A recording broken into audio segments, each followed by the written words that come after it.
Daniel Alves. Julgamento do Daniel Alves chega ao fim. Acusado de ter estuprado uma mulher na boate Sutton, em Barcelona.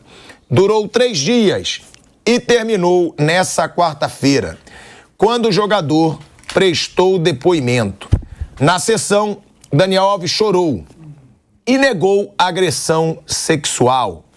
Disse ainda que a relação com a denunciante foi consensual. De acordo com a imprensa espanhola, ainda não há prazo para a definição da sentença, mas ela deve sair em até 10 dias. A defesa de Daniel Alves pediu a liberdade condicional e a absolvição do jogador. Já o Ministério Público local pediu 9 anos de prisão, enquanto a defesa da denunciante pediu 12 anos. 28 testemunhas, indicadas pela defesa e pela acusação, foram convocadas pela Justiça Espanhola para os depoimentos. A mãe do ex-jogador também participou do julgamento.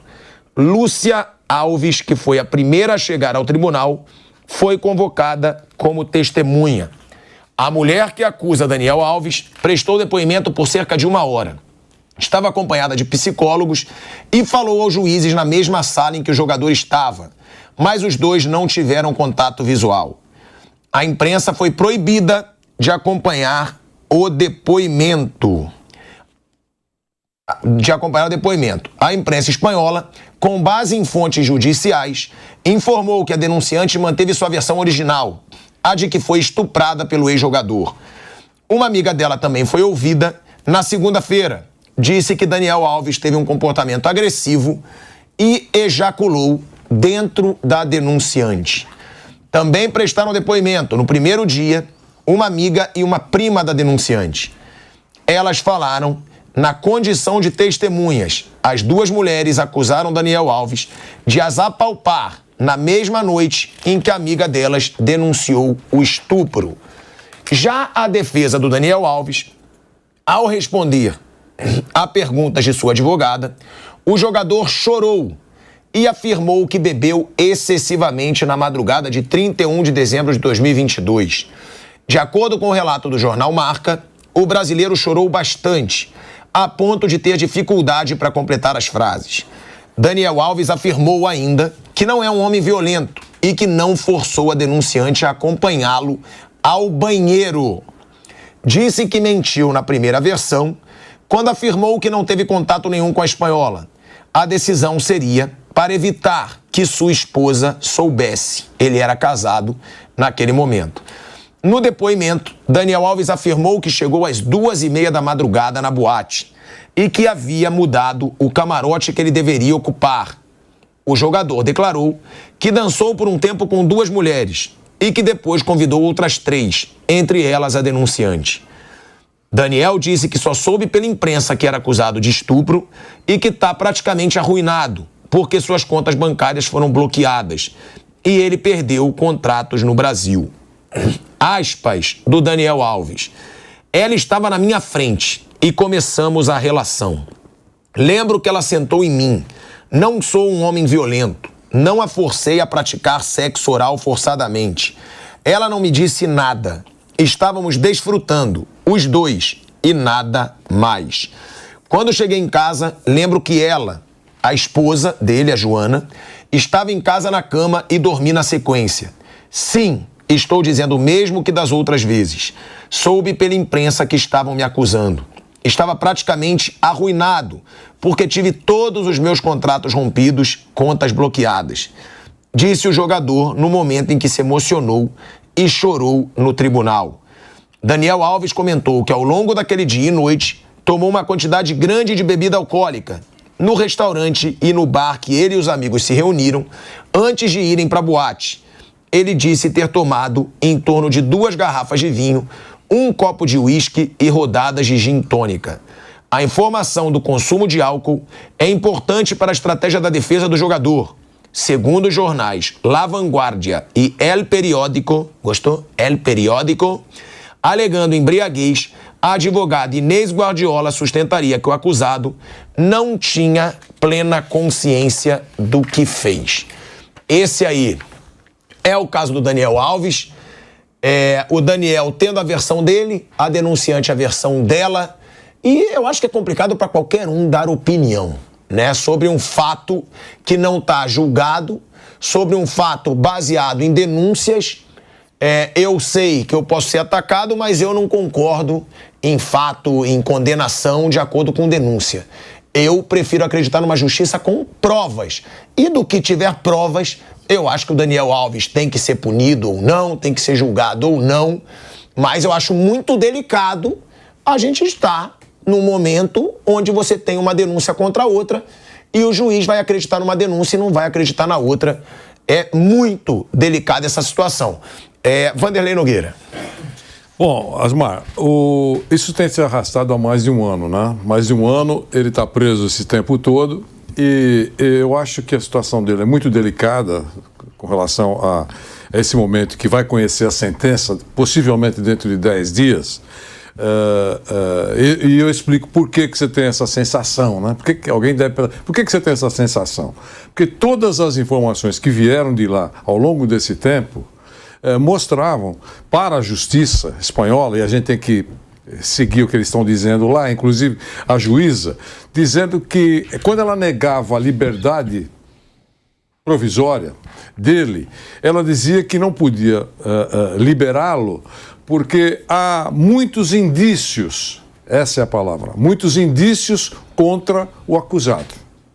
E ainda acrescentava que há risco, ela sempre entendeu, a justiça, a mulher que vai, eles lá, agora são três juízes, mas ela que estava comandando o processo todo, ela entendia que havia risco de fuga. E mesmo com a proposta da defesa de entregar os 2 passaportes, porque o Daniel Alves tem 2 passaportes, um brasileiro e o outro espanhol, né? Entregando os 2 passaportes, e aí ela ouvia o Ministério Público entendendo que não, ainda assim é risco de fuga. Então ele não foi liberado todo esse tempo, por isso e ainda porque ela entendia que a cada momento, na medida em que a investigação se aprofundava, surgiam indícios contra ele. Antes do programa, o Asmar estava conversando também sobre isso. Eu disse, Asmar, muitas pessoas foram ouvidas. Você deu o número certo, eu não tinha o número, são 28. Você falou 28 pessoas. Eu imagino que algumas delas sejam testemunhas da defesa do Daniel. Mas a grande maioria testemunhas da acusação, da moça que nesse momento é vista como vítima. E aí, isso vai complicando a situação. A gente não acompanhou esses 3 dias, o que essas pessoas disseram. Imaginem, 28 pessoas sendo ouvidas. E aí, a juíza e os promotores e a defesa vão analisar tudo aquilo que esse pessoal falou. E agora vai analisar a sentença. É absolvição? É condenação? Vai atender 9 anos que está sendo pedido pelo Ministério Público, ou 12 anos, que estão, período que está sendo pedido pela defesa. E tem mais um pedido aí. Ele tem que ficar liberdade observada por mais anos, mesmo saindo da cadeia. Então, há pedidos aí muito amplos. E se ele escapar disso, ele já está preso há 1 ano. Então, qualquer pena que for, vai deduzir 1 ano. Né? Se ele escapar disso, será, sim, algo muito difícil na justiça, porque todos os indícios apontam de lá, estamos longe, todos nós aqui, para a condenação. Todos. Agora, a gente não sabe, daqui 10 dias pode ter uma decisão surpreendente. Essas declarações de 28 pessoas, pode surgir algum atalho aí que minimize a situação dele. Mas hoje ele é acusado de... Eu acho que tem 2 versões, tá? Eu sei que muita gente me xinga, passador de pano. Não. Gente, tô cagando, inclusive. O dia que eu não tiver opinião, eu saio daqui. Eu saio. Não preciso, saio. Eu tenho minha opinião. Tem 2 versões e o negócio é o seguinte, eu só faço questão de deixar uma coisa clara. Ele pode ter errado? Pode, se errou e tiver provas. Ah, mas tem sêmen. Pelo amor de Deus. Quem pratica uma relação tem sêmen. Essa é uma coisa que eu vou falar para quem questiona. Para mim isso não é prova. Agora, uma coisa que eu quero deixar claro é, ela foi ao banheiro com um homem. Isso eu acho que todo mundo tem que lembrar. Ela foi ao banheiro com um homem, de forma consensual. Ela não foi arrastada pro banheiro. Isso é uma opinião que eu tenho. Se ela foi ou não estuprada, tudo bom, hein? Vai, a justiça aí vai definir. Agora, eu acho que às vezes as pessoas esquecem que ela foi pro banheiro. Ah, se fosse sua prima, eu ia falar pra ela pra não ir no banheiro com um homem. E se ele estuprasse ela, eu ia pra justiça. Sim. Agora, eu quero provas de que houve o estupro pra ver uma punição pro Daniel Alves exemplar. É só isso, e essa é uma posição que eu tenho, e eu vou ter opinião sempre. Se eu sei se ele estuprou ou não, não sei. Aí vai caber à justiça. Agora, ficar com base em denúncias, só em denúncias, eu quero provas. Então, se tiver prova e mostrarem as provas, tudo bem. O Mendy foi acusado por 7 de abuso sexual, o jogador. Acabaram com a carreira dele. Depois foi pra justiça, todo mundo acusou, todo mundo julgou, todo mundo atacou. Foi pra justiça, ele provou a inocência dele. O que adianta? Ele perdeu o emprego no Manchester City, ele perdeu a vaga na seleção francesa. Neymar sofreu com denúncia da Nájila. Provou por um vídeo dela que não tinha, mas já estava sendo julgado.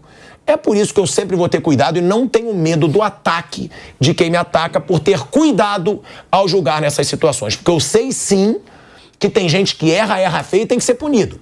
Mas eu sei também que tem muita gente aproveitadora que se aproveita disso, como aconteceu no caso do Mendy, como aconteceu no caso do Neymar, e graças a Deus eu tenho coragem para falar isso. Porque se eu não tivesse, eu não ia me sentir preparado para estar aqui e falar o que eu penso. Tem muita gente, eu não estou falando que ela é, mas tem. E vários casos já tiveram tanto julgamento assim, antes da hora, e acabaram com a imagem das pessoas por denúncias falsas. Então, para mim ele está entre os 10 maiores laterais da história do futebol mundial. Daniel Alves, na história desde o começo. Tá chegando a notícia aqui agora, né? Nosso programa tem uma audiência incrível, né? Que nesse julgamento que teve agora, pessoal, as câmeras pegam que quem entra primeiro no banheiro é ela. E ele entra depois. Falou que não foi ele que entrou primeiro.